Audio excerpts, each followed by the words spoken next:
They pinned a for sale sign on my back at the market.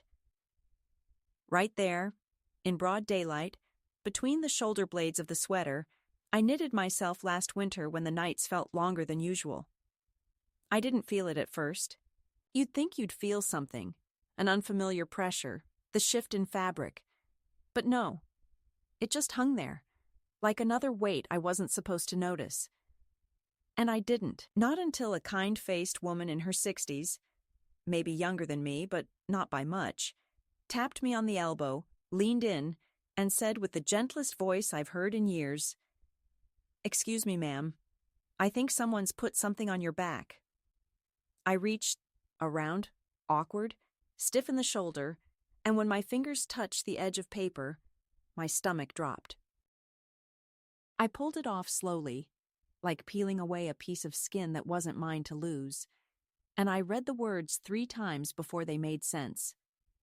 For sale, quiet, good with kids, mild wear and tear, best offer. I remember blinking at the paper as if it would change if I stared long enough, but it didn't. It just stayed what it was, mocking, final, and real. I'm 78. I used to run a small fabric shop with my late husband, God rest him. For 32 years we stitched and measured and ironed until the walls themselves smelled like starch and memory. After he passed, I closed the shop. It was too much to keep up on my own. Too many steps, too many stairs, too many people asking, "You still hanging on in there?" Like my existence was a favor they were running low on. I sold the lease and moved into the spare room at my daughter's house, thinking, foolishly, that blood meant welcome. At the time, I believed in words like home, help, and family. I believed them like gospel, and for a while things were fine. Quiet, manageable. I cooked meals, folded laundry, walked the dog when they were busy, made birthday banners by hand, the old-fashioned way. I knew I wasn't wanted, not really, but I thought I was needed, and that was enough to stay. But need is a slippery thing. It wears out quicker than love, and it disappears without explanation. Over time, I became a shadow in my daughter's bright kitchen, moving quietly, stepping aside when the fridge opened, waiting until everyone else was done before making tea. My name was replaced with Grandma, in the kind of tone you'd use for a worn-out slipper. Familiar, but not something you'd wear in public. Then came the market. My daughter and her husband had started selling homemade preserves on Saturdays. Apricot, fig, sometimes a lemon thyme that always smelled more like soap than fruit. I helped, of course. I always helped. Up at 6, slicing samples, tying ribbons on jars, filling the thermos. I wore the apron they gave me, white, clean, with their logo stitched crookedly on the chest. I stood behind the table and smiled politely at strangers who never looked me in the eye. That morning, I remember, I'd brought a small tin of hand-sewn sachets, lavender, rose petals, peppermint from my own garden.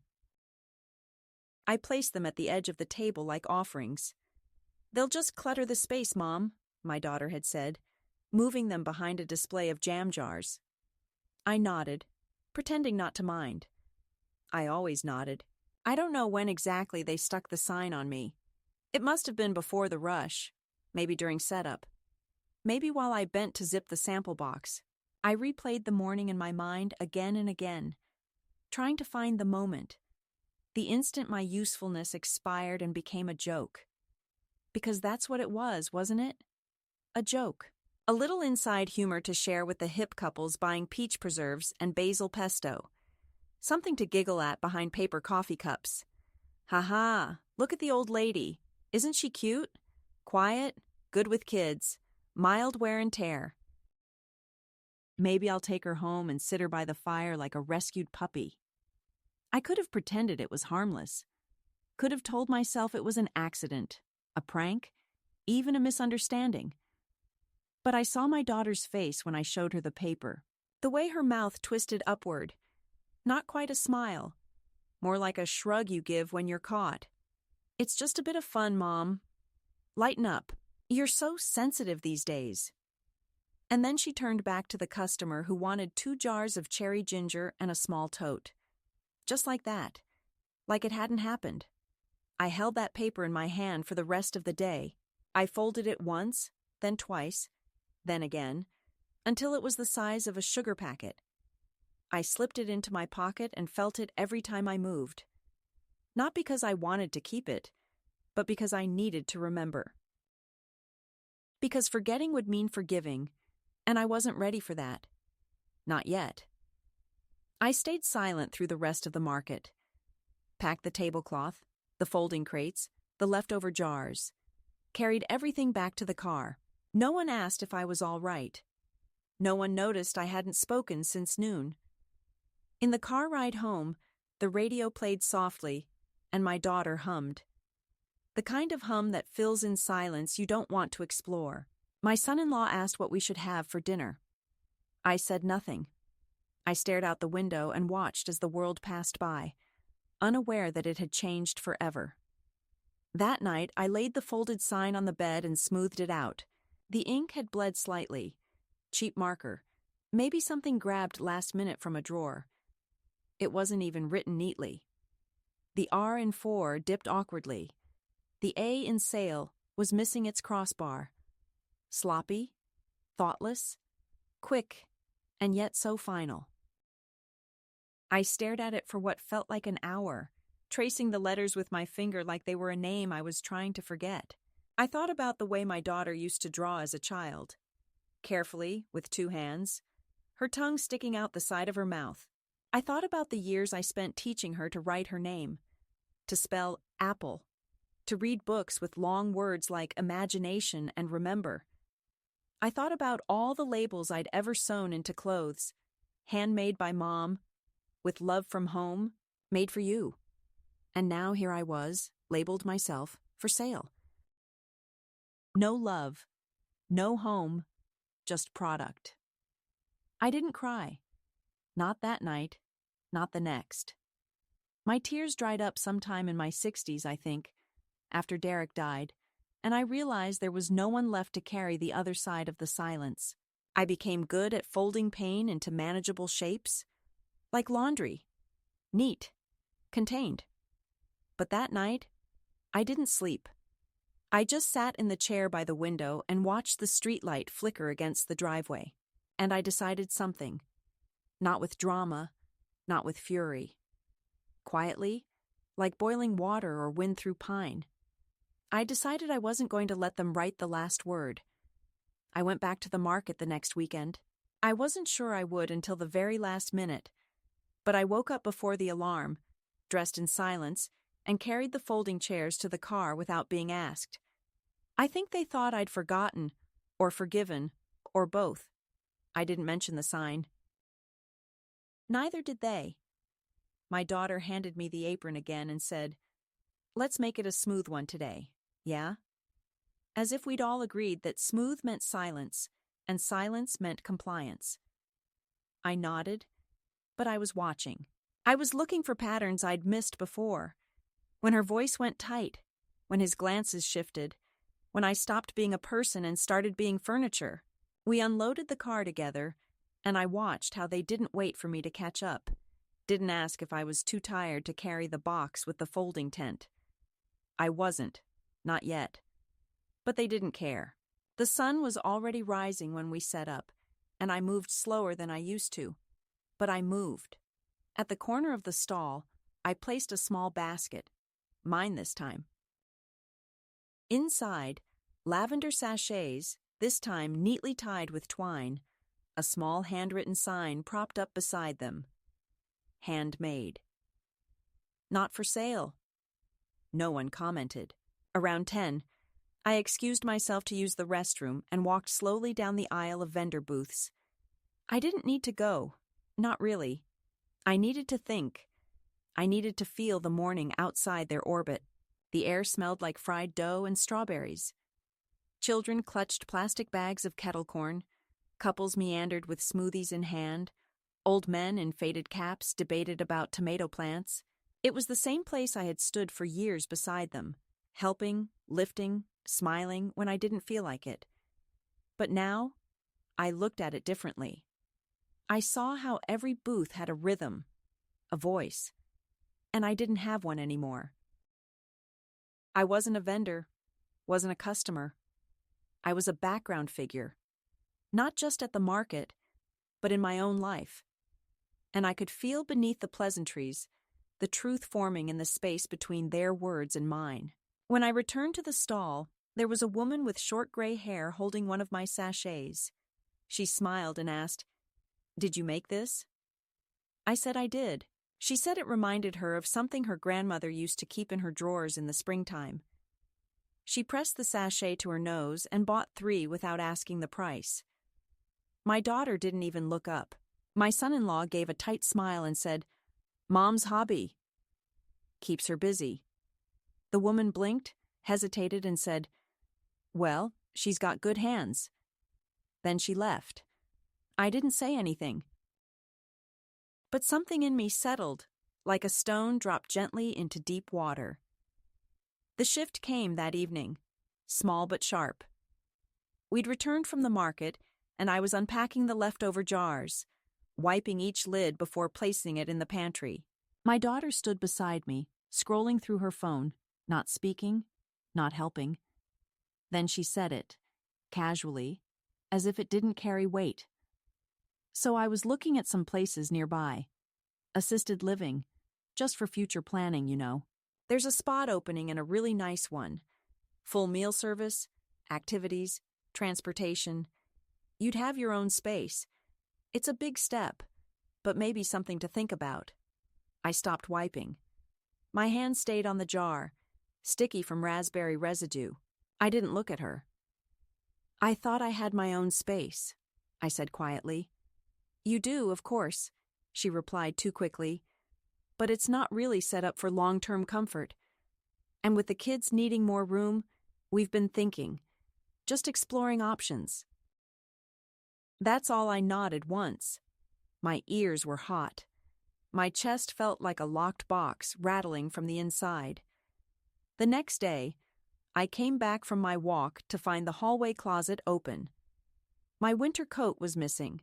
So were the scarves I'd knitted, the heavy black shoes I wore for long walks. I asked. My daughter said, "Oh, we're just doing a bit of early spring cleaning." Some things were looking worn. I thought I'd donate a few. The coat had been Derek's last gift to me. The scarves were mine, handmade. She hadn't asked. She hadn't thought she needed to. And in that moment, I realized she didn't see it as mine anymore. She saw me the way people see leftovers in the fridge, occupying space, expiring soon. Later that week, I overheard them talking in the kitchen. I wasn't trying to eavesdrop. I was looking for the pepper mill. But I stopped just short of the doorway when I heard my name. "She's sweet," my son-in-law was saying, "but it's like having a houseplant that talks. You water it. It sits in the corner. Doesn't mean it belongs in every room," my daughter laughed. Not cruelly, just tiredly. I know. And she means well, but she's just always around, watching, touching things. It's like she doesn't know how to disappear quietly. My breath caught, but I stayed still. "The market was fine," he continued, "but that basket thing was weird, like a protest. You saw the sign? Not for sale? That was passive-aggressive." My daughter made a noise. Agreement, maybe. I didn't stay to hear more. I went back to my room and sat on the edge of the bed. I looked at my nightstand. On it, the sachets I'd refused to unpack, the last photo of me and Derek taken at our 30th anniversary party, and the notepad where I used to write down grocery lists and reminders, back when my opinion mattered. I picked up the pen and started a new list. Not groceries, not chores. A different kind of list. 3 items: documents, cash, address. I still had a small checking account in my name. The one I'd opened after Derek died, meant for emergencies. I still had my ID, my Medicare card, my own signature. They hadn't taken those. Not yet. In the back of my closet, my real closet, the one in the garage they'd assigned me after turning the guest room into a home office. I kept a metal tin with receipts, keepsakes, and a folded index card with the name and address of a woman I hadn't spoken to in years. Margaret Lane. Used to run a stall beside me at the market. Left town after her son tried to get power of attorney over her land. She said, "If they ever come for you, remember, your feet still work." Use them I hadn't forgotten. The next morning, I asked to be dropped off early at the market. "We've got a few things to set up first," my daughter said, clearly irritated. I insisted. I told her I wanted to look around before things got busy. She gave in, barely. They dropped me at the corner and drove off. I waited until their car disappeared down the road. Then I turned and walked. 4 blocks to the bus stop, 3 transfers, 1 ticket bought in cash. I had the address written on a torn envelope, the metal tin in my purse, and 2 sachets tied in fresh twine. Not much, but more than nothing. Enough. I didn't leave a note. I didn't say goodbye. What do you say to people who pinned a price tag to your back? The bus smelled like plastic seats and dust. I sat by the window and watched the town slide away behind me. Slowly, gently, like something you release because it's already stopped holding on. The paper was still in my pocket. Folded. Flattened. The same one from last week. I didn't need to read it again. I knew what it said, what it meant, what I meant now. Not for sale, not ever again. And this time, I wasn't asking anyone's permission to believe it. The place Margaret lived wasn't what I expected. I remembered her as sharp-edged, practical, not one for frills. And yet her little house on the corner of Old Harbor Lane looked like something plucked from a quiet calendar. Yellow paint fading in places, wind chimes rustling like cautious laughter, a ceramic goose by the front step wearing a knitted scarf. I stood there for a minute before knocking, unsure what I'd even say. The last time we spoke, it was in hushed tones behind our vendor tables, 2 women passing bitter truths between jars of pickled beets and crocheted mittens. She had left not long after that, tired of being told she was stubborn when all she'd ever been was self-owned. I remembered admiring that, envying it even. I knocked once, twice, then heard shuffling, a dog barking behind the door, and finally her voice, older but still firm, asking who it was. I said my name, the full one, like I used to when answering phones at the shop. There was a pause, then the click of the lock, and when she opened the door, she looked at me with eyes that had seen enough life to skip the niceties. She didn't ask why I was there. She simply stepped aside and said, "Come in then," as if she'd been expecting me all along. Inside smelled like old cedar, brewed tea, and something faintly floral, maybe talcum powder or dried lavender.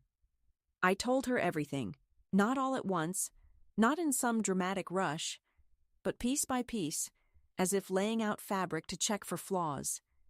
She didn't interrupt. She didn't gasp or tisk or say, "I'm sorry."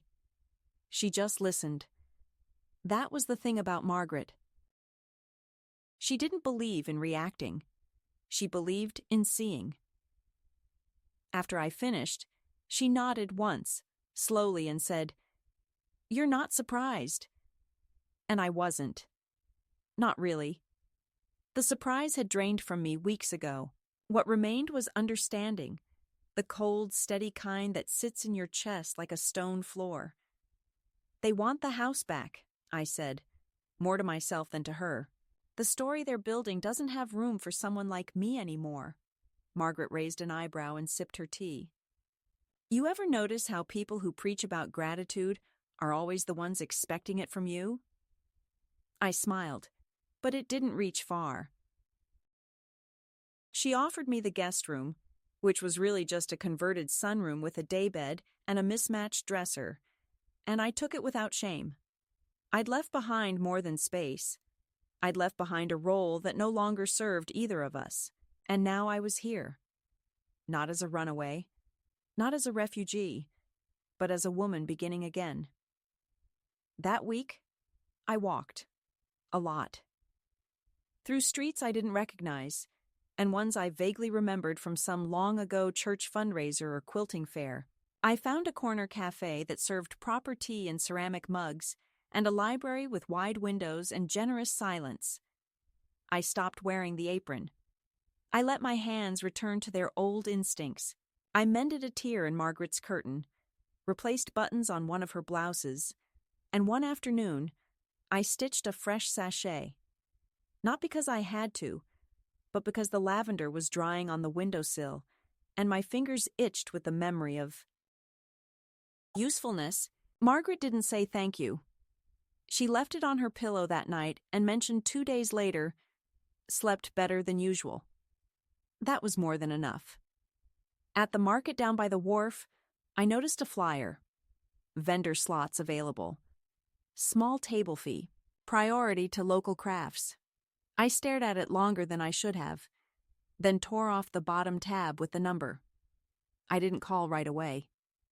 I carried the tab in my coat pocket like a charm or a dare. At night, I would smooth it out on the dresser and stare at the phone, then fold it again and put it back. I wasn't afraid of rejection. I was afraid of being seen again, as if stepping forward would invite scrutiny I hadn't prepared for. Margaret saw the tab one night when I emptied my pockets on the counter. She didn't say anything then, just noted it with a glance. The next morning, she left a paper bag by my plate at breakfast. A set of folded linens and a bundle of old but clean zippers. "You'll need these if you're going to sell anything decent," she said, pouring coffee without meeting my eyes. I didn't thank her, not directly. I just took the bundle and held it close. By the end of the week, I had 3 items ready: a zippered pouch with floral lining, 2 hand-stitched bookmarks, and a padded glasses case. It wasn't much. It was a beginning. I registered under the name M.L. Coe, my initials, my maiden name. Not a disguise, just a reminder. The stall was small, sandwiched between a woman who sold homemade soaps and a retired teacher with vintage postcards. My table was plain, no branding, no flashy signs, just a placard that read, "Repairs and Keepsakes." The first day, I sold nothing, but 3 people stopped to ask about the bookmarks, and one woman asked if I could fix a broken strap on her cloth purse. I said yes. When she asked my rate, I paused and said, "Fair." She handed me the purse and said, "I'll be back next week." I stayed the full market day. Not because I had to, but because I wanted to see the sun set through the canvas tops of the other booths, because I wanted to be among people who saw fabric and thought of stories. Back at Margaret's, I stitched the strap with careful hands, reinforcing the seams, replacing the hardware with a small brass ring from my own supplies. When the woman returned the next Saturday, she gasped. Not in that exaggerated way people do when they want you to feel flattered, but genuinely, like something in her memory had been restored. "You made it better than it was," she said, handing me a 10 and walking off before I could decline. After she left, I looked at the bill in my hand for a long time. It wasn't the amount. It was the autonomy. No one else had claimed it. No one else had approved it. It was mine. By the 3rd market day, I had customers who returned. Not many, not enough to call it a business, but enough to make me stand taller behind the table. I added a new sign beneath my name. Not for sale. Only for hire. It made people chuckle. It made me feel real again. That week, I bought a ledger notebook and started tracking expenses. I didn't need to. It wasn't about profit. It was about shape, order, identity. At night, I wrote notes in the margins. Who smiled, who lingered, who asked about my old hands and called them capable. Margaret glanced over once and said, "You keep writing like that. People are going to think you matter." I looked at her and replied, "I do." Finally. One evening, I received a message through Margaret's landline. An old friend of my daughter's had seen me at the market. She left a voicemail, cheerful on the surface but edged with inquiry. "They've been worried," she said. "They didn't know where you'd gone. Thought something might have happened. Maybe you could just let them know you're okay?" I didn't answer. I didn't want her voice in the house. Margaret didn't ask who it was. She simply erased the message and said, "Dinner's getting cold." I sat down without hesitation. Later that night, in the dark, I unfolded the old sign. I still had it. I kept it not for sentiment, but for precision.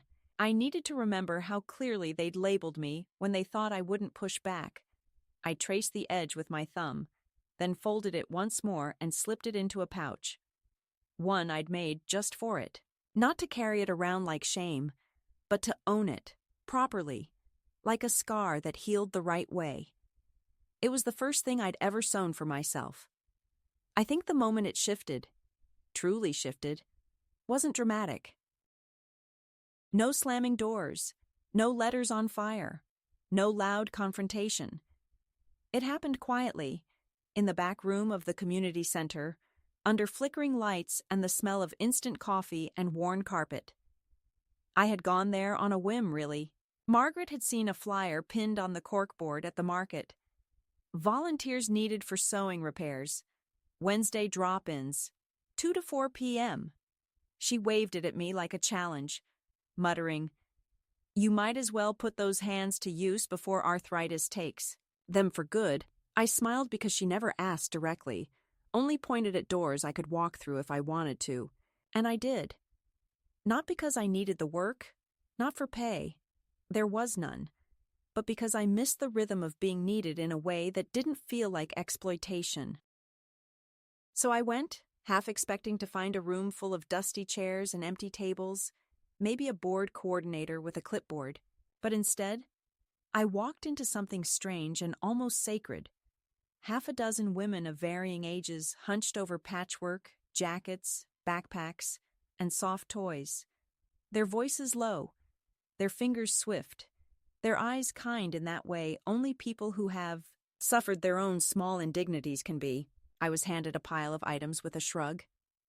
"Whatever you can do," said a woman named Alice, who wore her graying hair in 2 braids, like she refused to apologize for getting older.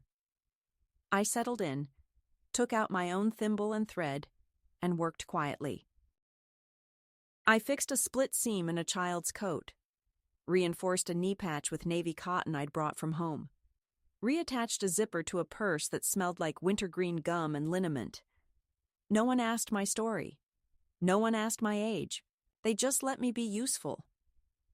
Afterward, as we packed up, Alice placed a hand on my wrist. Not tight, not lingering, just present, and said, "You work like someone who remembers what it's like to be proud." I nodded. She didn't know how much that meant, but I think she suspected.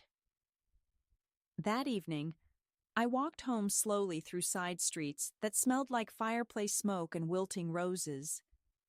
My hands were raw from the thread but steady. I stopped by a shop I'd passed a dozen times and never entered. A second-hand clothing store with a lopsided mannequin in the window wearing a coat 2 sizes too large and a price tag written in faded ink.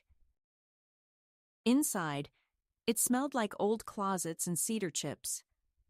I browsed with no real goal, touching things the way a pianist tests keys, just to feel the memory in the fabric. Then I saw it. A navy wool coat, herringbone pattern, collar just high enough to shield the wind, pockets deep enough to carry more than just hands. I tried it on. It fit like something I'd forgotten belonged to me. I stood there in front of the mirror for a long time, longer than I should have, tracing the seams, straightening the sleeves. I bought it with the money from the pouch repair, plus a little from the tin I kept in Margaret's cupboard. The girl at the counter wrapped it gently, almost ceremonially, and said, "You look like someone who's got places to be." I told her I did, and I meant it. That Sunday, I wore the coat to the market. Not because it was cold, it wasn't, but because I needed to feel the weight of it on my shoulders. A weight I had chosen, not one handed to me. Margaret noticed immediately. "Well, damn," she said, squinting at me over her thermos. "Someone decided to stop shrinking." I didn't answer. I just set up my stall, laid out my work, and stood tall.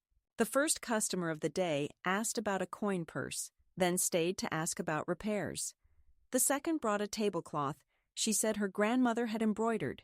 The third just stopped and said, "You look like someone I should know." I said, "Maybe you do." And then I sold her a sachet with clove and lemon balm that I'd stitched the night before, thinking of the lemon trees Derek had once promised to plant in our yard but never did. That smell, the almost memory of something that never quite happened, lingered in the air long after she left. That afternoon, I returned to the community center for another sewing day. Alice wasn't there, but a younger woman named Corinne was. She had nervous hands and the kind of voice that gets quieter when someone interrupts it too often. She brought in a pair of jeans with a shredded hem and asked if I could help. I showed her how to fold the edge, pin it properly, run a steady stitch, not because she needed it done for her, but because she needed to believe she could do it herself.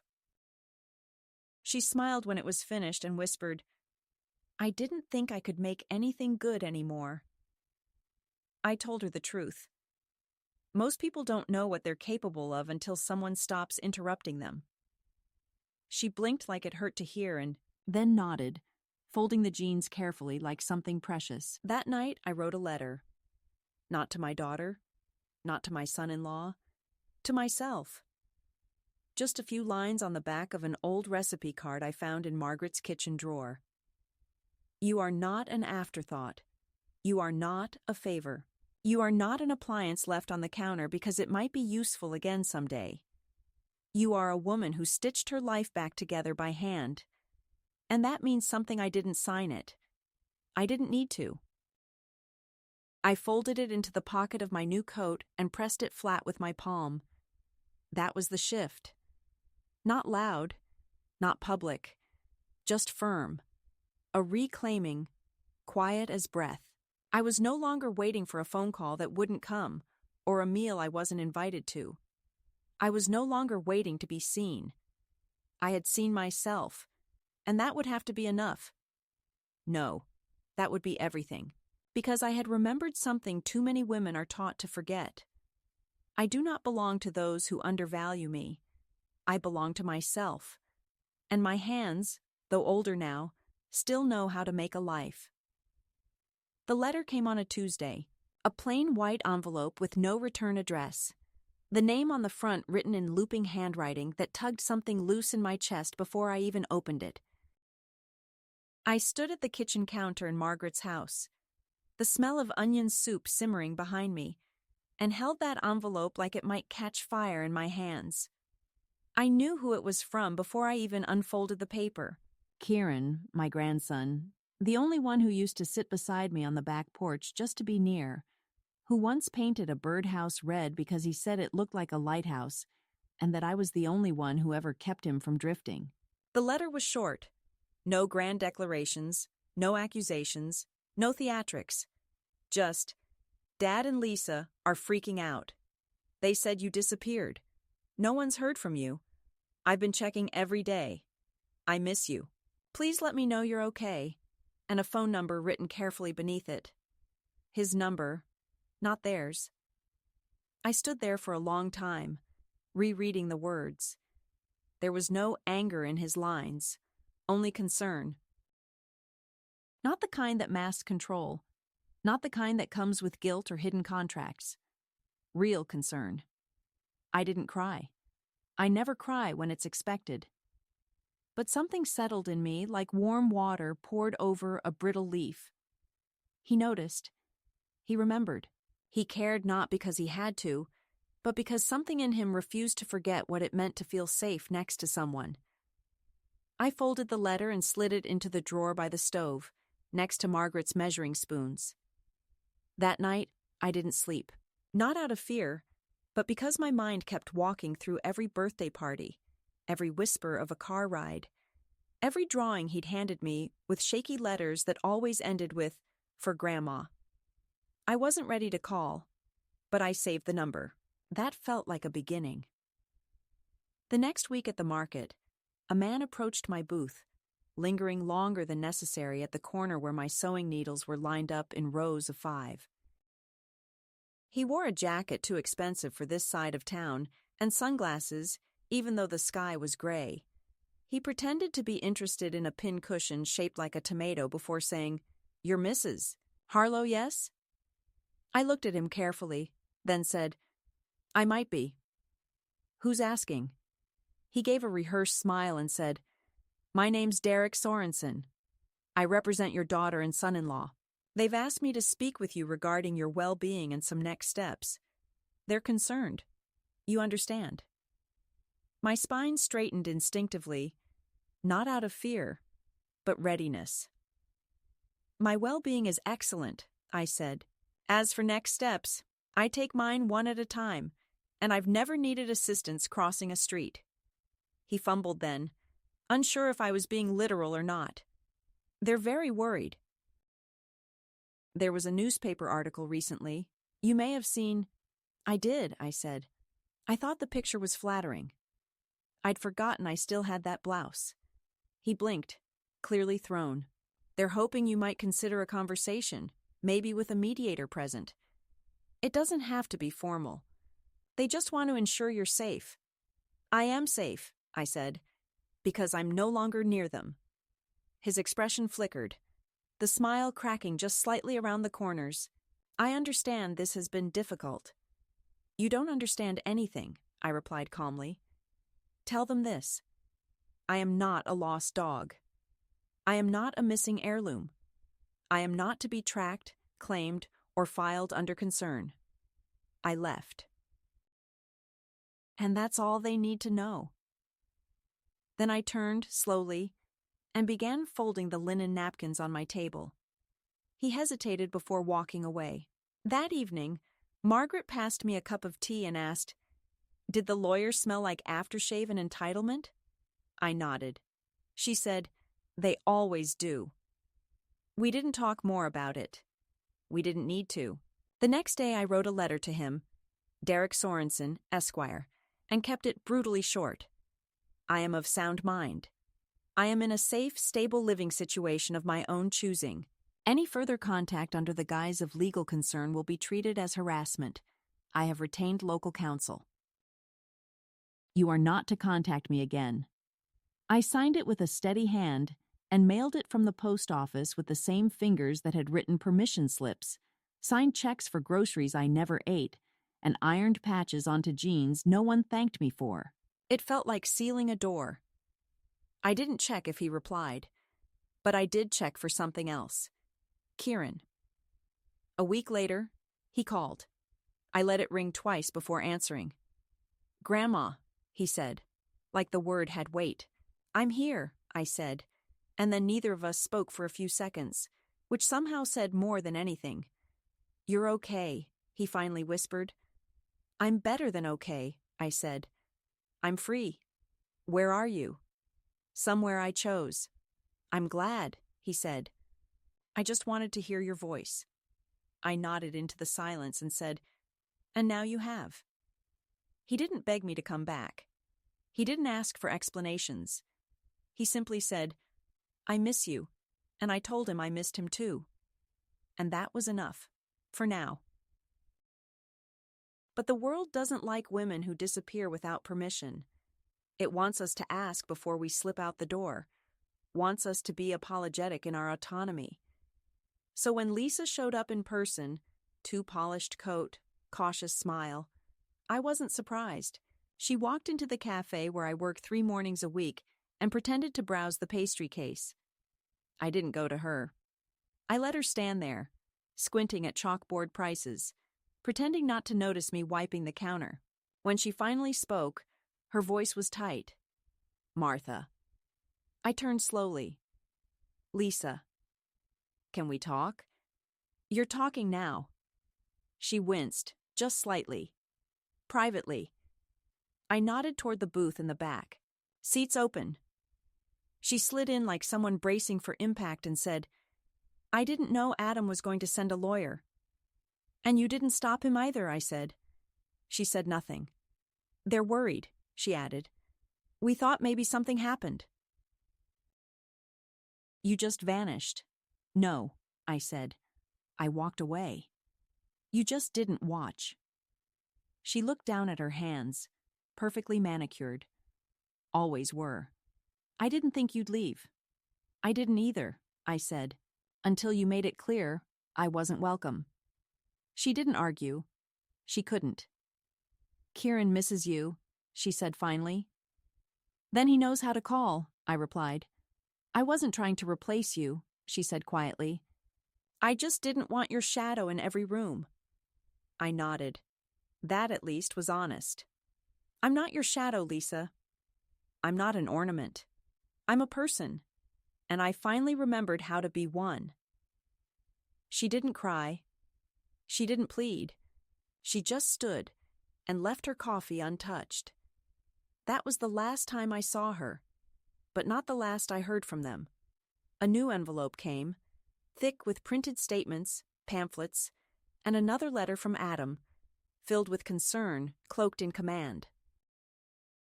We're willing to talk, it ended, but only if you're ready to be reasonable. I burned it in Margaret's sink. She handed me a match without being asked.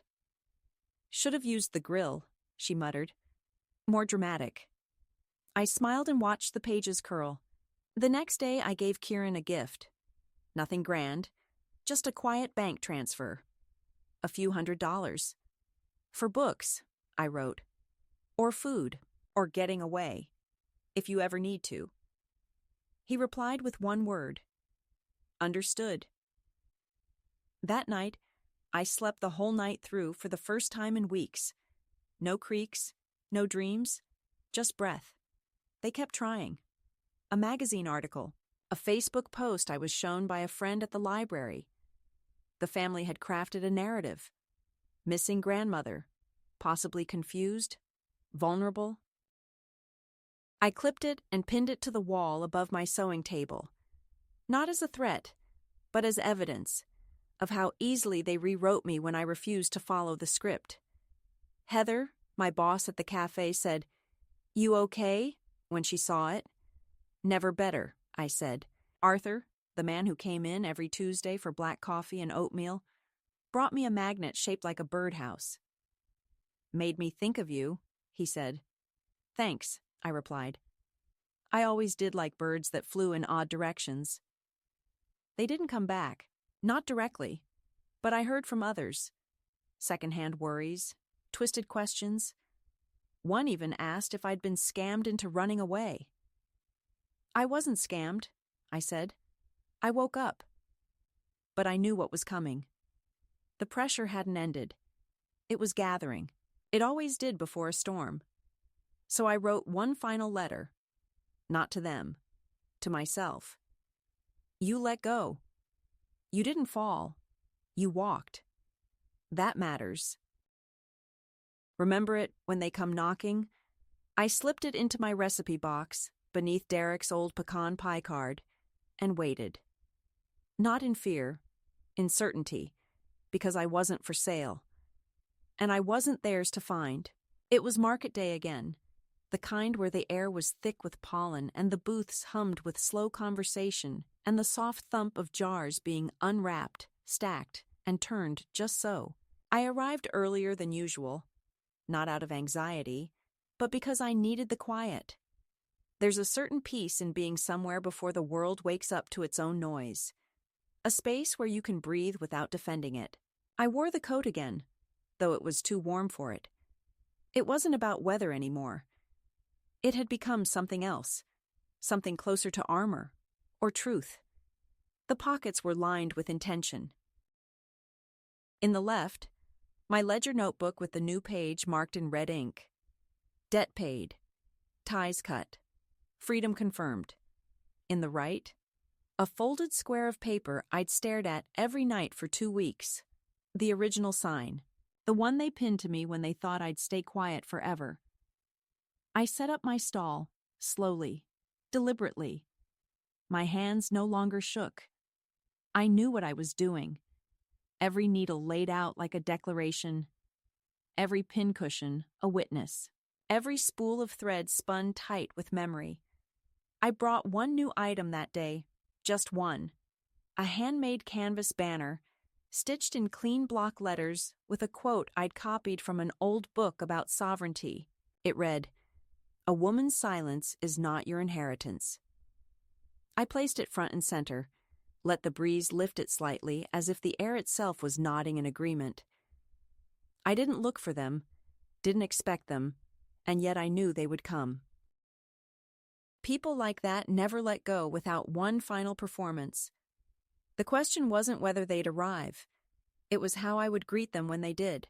It happened in the late morning, just as the crowd swelled with families pushing strollers and students trying to look like they weren't broke. I felt the shift before I saw them. My daughter's nervous laugh, the way Adam's voice pushed forward like a politician shaking hands. They weren't alone. Behind them trailed a woman with a camera, and another with a clipboard, both too neatly dressed to be locals. Press, or something like it. A story being orchestrated. I stood still behind my table as they approached. Lisa didn't meet my eyes. Adam smiled like he was about to win something. "There she is," he said loudly, gesturing to the camera crew. "This is Martha, the heart of our family business. We're so relieved she's safe." The woman with the clipboard nodded and moved closer. "Would you mind if we asked a few questions? Just for our piece on intergenerational resilience and caregiving?" I stared at her like she'd offered me a poisoned drink. "I would mind," I said, clear and calm. "In fact, I object entirely." Adam stepped forward, fake confusion all over his face. "Mom, don't make this difficult.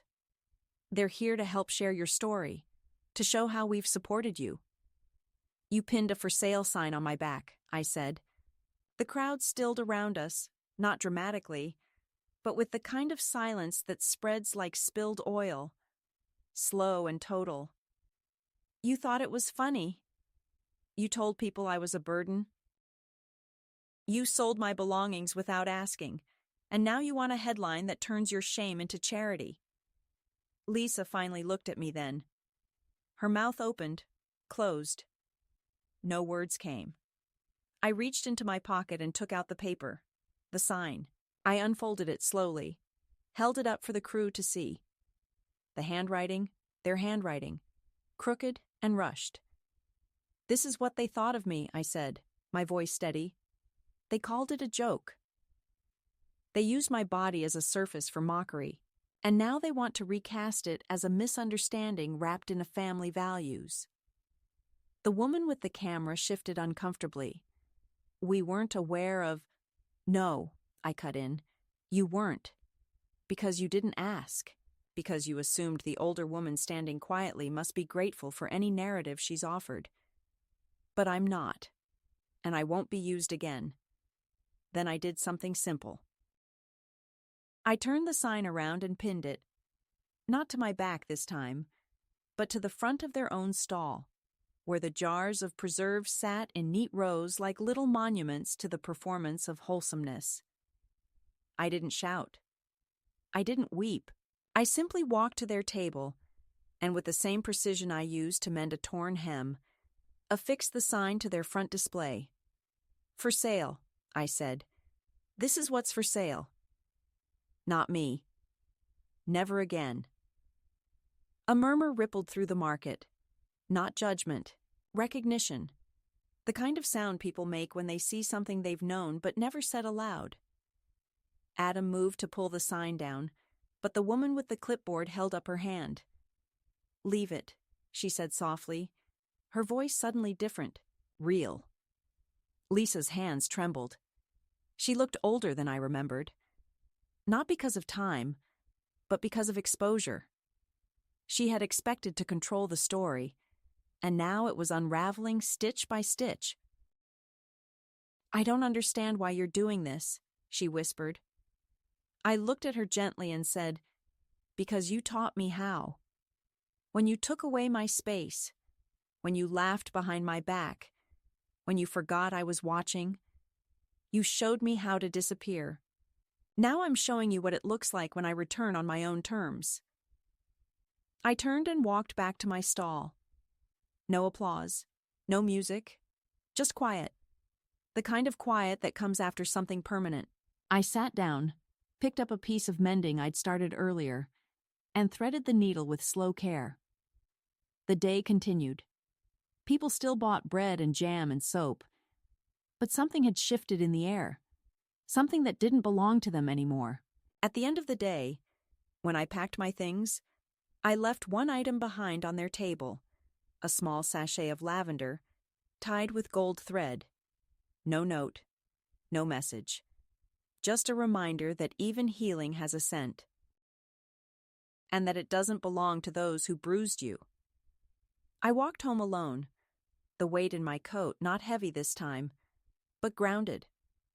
I didn't look back, not out of pride, but out of completion, because the moment had passed through me and out the other side, and what was left wasn't anger or vengeance, but air, clear and breathable.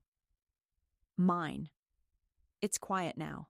Not the silence of exile or punishment, but the kind that comes after a long, deliberate act of remembering who you are. The kind of quiet you earn. Most mornings I still wake before the sun, not out of habit anymore, but because there's something about the early hours, the stillness before the town exhales, that makes everything feel manageable. I drink my coffee on the porch now, not in a rush, not with ears strained for the sound of someone else waking up and needing me, but simply because I like the way the steam curls into the morning light. Margaret's taken to joining me sometimes, sitting beside me with her own chipped mug and her silence, which is not emptiness, but understanding. We don't talk about what happened, not because it's forbidden, but because there's nothing left to dissect. It's behind me now, not erased, but closed, sewn shut with strong thread, the kind that doesn't unravel even when tugged. The market has changed too. Not drastically. No parades, no sudden reinvention. But people know me differently now. They come not just to buy, but to linger, to talk about things that don't need fixing. I've stopped apologizing for how much space I take up behind the table. I sit straight. I look people in the eye. I let my voice carry. It's not about defiance. It's about re-entry. Some women bring me small things they're too embarrassed to show anyone else. A blouse that no longer fits but means something. A broken locket. A child's toy with stuffing falling out. They always say the same thing before handing it over. It's probably not worth much, and I always answer the same way. If it wasn't, you wouldn't have carried it this far. They understand what I mean. They always do. Kieran writes sometimes, short texts, not sentimental, but warm. Once, he sent me a photo of a notebook with the first page filled in, his handwriting tight but sure. She taught me that leaving isn't failure. It's proof that you knew when to stop waiting. I didn't reply with words. I sent him a picture of the birdhouse he once painted, now sitting on my windowsill. The red is fading, but it still stands. Some things do. Lisa and Adam haven't tried again. Not directly.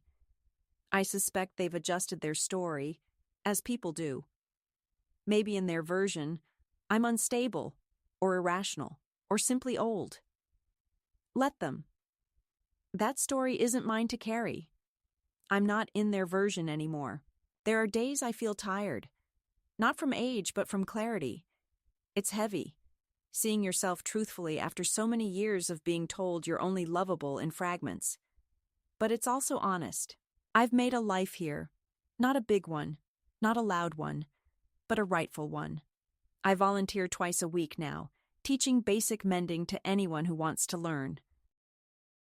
Last week, a woman in her 70s asked me how I learned to sew so cleanly, and I told her, by fixing what others thought was ruined. She laughed, but then she looked at me differently. She understood the weight beneath the words. Sometimes, late at night, I walk to the edge of the street where the light from the lamppost barely touches the road, and I stand there with my hands in my pockets and breathe until the air doesn't feel borrowed. I think about the women I used to be, the girl who wanted quiet more than praise, the young mother who gave everything without terms, the wife who swallowed every slight with a smile, the mother-in-law who folded herself to fit into corners. I don't hate them. I just don't owe them anything anymore. They brought me here, but I walked the rest of the way on my own. And if you're reading this, if you are a woman standing in the doorway of your own life, wondering if the cost of reclaiming it is too high, if silence is safer than truth, I want you to know something. They will not thank you for walking away. They will not understand why you stopped bending. They will call it cruelty or confusion or failure. Let them. Your dignity doesn't need their understanding. You do not owe anyone your quiet. You do not need permission to become whole. I keep the sign now, not out of bitterness, but because it tells the truth. Not their truth. Theirs was always conditional. But mine. I was for sale once. I let myself believe that being useful was the same as being loved. I thought loyalty meant disappearing politely. I was wrong. But I'm not anymore. Now I walk into rooms knowing exactly what I'm worth, and no one, no matter how close they once stood, gets to price me again.